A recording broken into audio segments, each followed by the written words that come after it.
Yo, it's Taya. Today is Learn Something Wednesday, and we are going to look at how you can make a captivating, unique, and free intro for your video.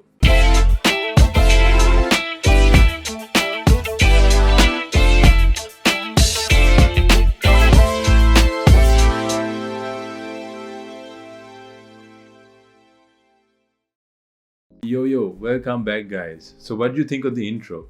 It's a work in progress, but it touches all the bases, and I am going to be fine tuning it as we go along. So, if you've been searching online as to how you could create an intro for your YouTube channel or Instagram video, I'm sure you've come across a bunch of sites which do animations like these. Now, don't get me wrong, these are cool and it is better than having nothing at all.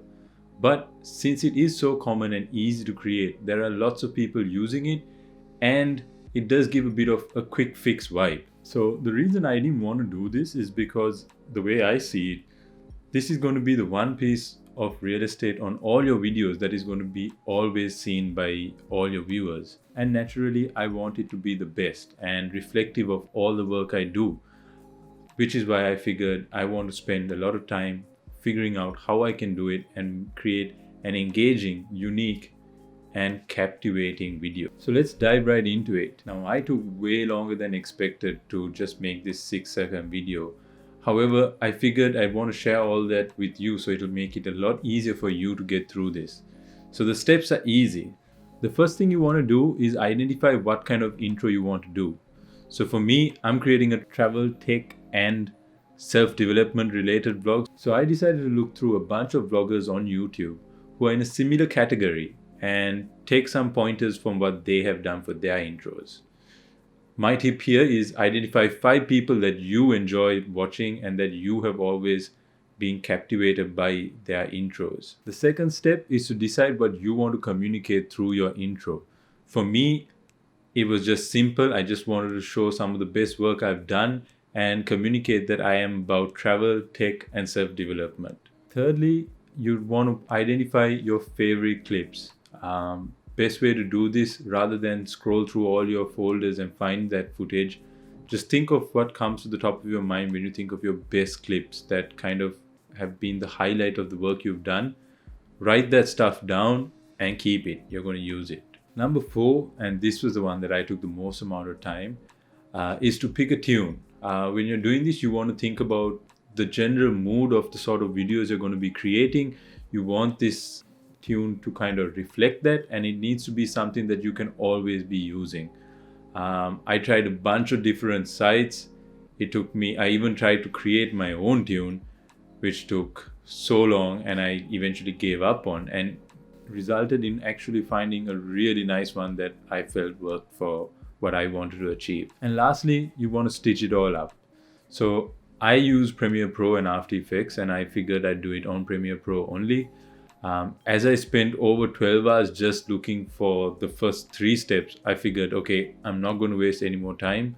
I needed to get it done within a day, so I just went ahead and compiled it all together on Premiere without any effects and just added some text on it, and I came up with this. Does that seem like too much of work?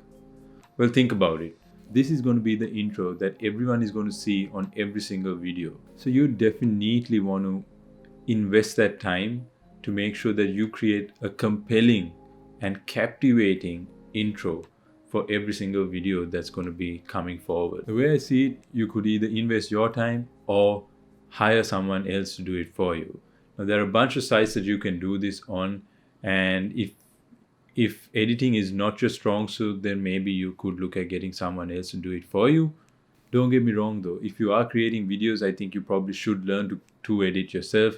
And this is something you're going to be constantly tweaking. I know I definitely will be.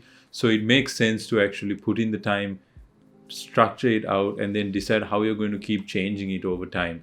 Because at the end of the day, this is your main piece of work and you want to be able to control it. If that's all great and you just don't have the time to invest right now in terms of learning, I've got a separate gig set up which I'm offering this very service.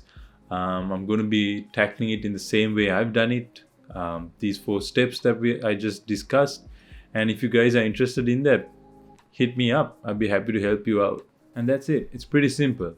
I know I didn't run you through all the steps. I'm assuming you'd know how to do that. Drop a message down below if you'd actually like a step-by-step process on how you'd want to set everything up. I'd be happy to do that as a separate tutorial. So I hope this is of some use to you. I spent a lot of time just trying to figure out the right way to go about it. And had I had this information prior, I would have probably spent only 2 to 3 hours on doing this whole intro, because it's actually a very small clip. And if you are organized, it would actually make the whole thing a lot easier. So drop a comment, let me know what you think. If you do use this process to create your intro, drop it down below and I shall give it a like and a shout out as well. I hope you guys enjoyed this one. Let me know what you think in the comments down below. I would really love it if you could subscribe and hit that bell button, and I will see you guys in the next one.